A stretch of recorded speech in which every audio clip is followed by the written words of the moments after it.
புரிஞ்சுக்கணுங்க. ஏதோ ராகுல் காந்தி இந்தியாவுக்கு எதிராலாம் பேசல, அப்படி சைனாவுக்கு ஆதரவாலாம் பேசல.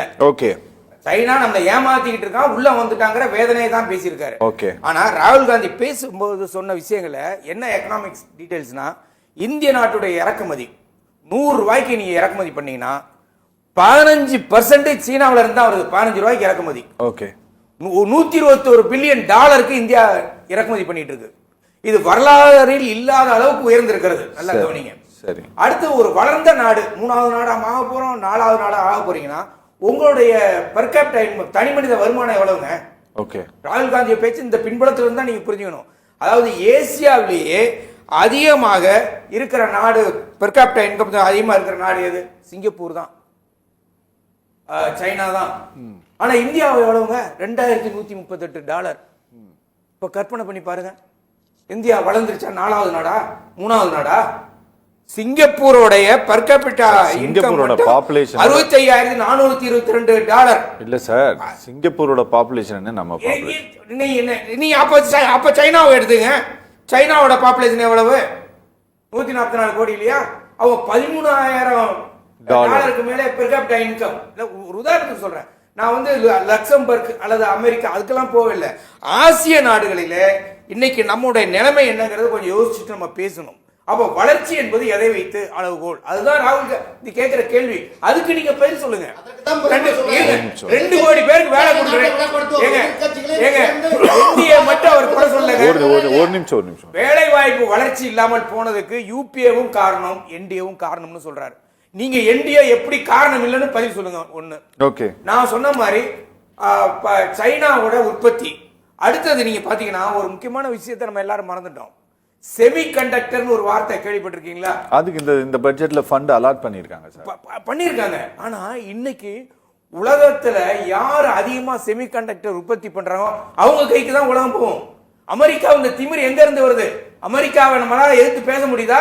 அவங்க கலிபோர்னியாவில் இன்டெல் நிறுவனத்தை வச்சு அவன் தான் உலகத்துல அதிகமா செமி கண்டக்டர் உற்பத்தி பண்றான். இப்ப நாம வந்து அதுக்காக ஒரு நிறுவனத்தையே தொடங்கணும். இப்ப என்ன ஆச்சு? நம்ம செமி கண்டக்டர்னா அது என்னன்னு அதுக்கு தமிழ்ல பெயர் வந்து குறை கடத்தி என்ற பெயர். செல்போன்ல, டிவில, கம்ப்யூட்டர்ல எல்லாத்திலும் மின்சாரத்தை வரும்புகிற பொழுது அதற்கு தேவையான அளவுக்கு மின்சாரம் எடுத்துக்கொள்கிற இதுக்கு பேர் தான் குறை கடத்தி அல்லது செமி கண்டக்டர். இன்னைக்கு அது நம்மகிட்ட என்ன இருக்கு நீங்க யோசிச்சு பாருங்க. நாம இம்போர்ட் பண்ணி தான் ஆகணும். ஓகே.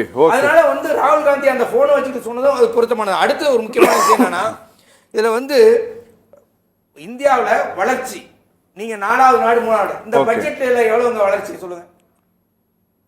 இந்த பட்ஜெட் இப்ப போட்டீங்கல்ல, ஒரு 2 லட்சம் கோடி வந்திருக்குமா சார்? அது போன பட்ஜெட் ஆக்சுவலா அப்படியே படிக்கிறோம், 48,20,512 கோடி ரூபாய். ஆனா ஆக்சுவல் செலவு பண்ணது எவ்வளவு தெரியுங்களா?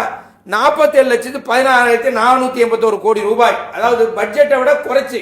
இதெல்லாம் என்னன்னா பட்ஜெட்ல துண்டு விழுற பணத்தை அட்ஜஸ்ட் பண்றதுக்காக. இந்த பட்ஜெட் எவ்வளவுங்க? 50,65,000 கோடி. இது ரெண்டுக்கும் உள்ள வித்தியாசம் எவ்வளவுனா 2,48,858 கோடி.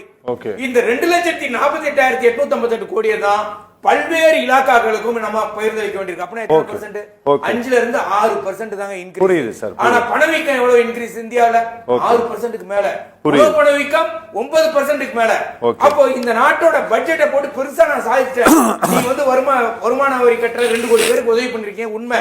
ஆனா அதுக்கு அப்புறமா நாட்டோட நிலைமை என்ன தெரியுங்களா? பர்சனல் டாக்ஸ் கட்டணும் தான் அதிகம். இந்திய நாட்டுல பர்சனல் இன்கம் டாக்ஸ் மூலமாக வருகிற பணம் 13,50,000 கோடி. கார்பரேட் டாக்ஸ் மூலம் வருகிற பணம் வெறும் 11,30,00,000 அவ்வளவுதாங்க. அப்ப யார் இந்த நாட்டில் பணம் கொடுக்கிறது? அடுத்தது ஜிஎஸ்டி.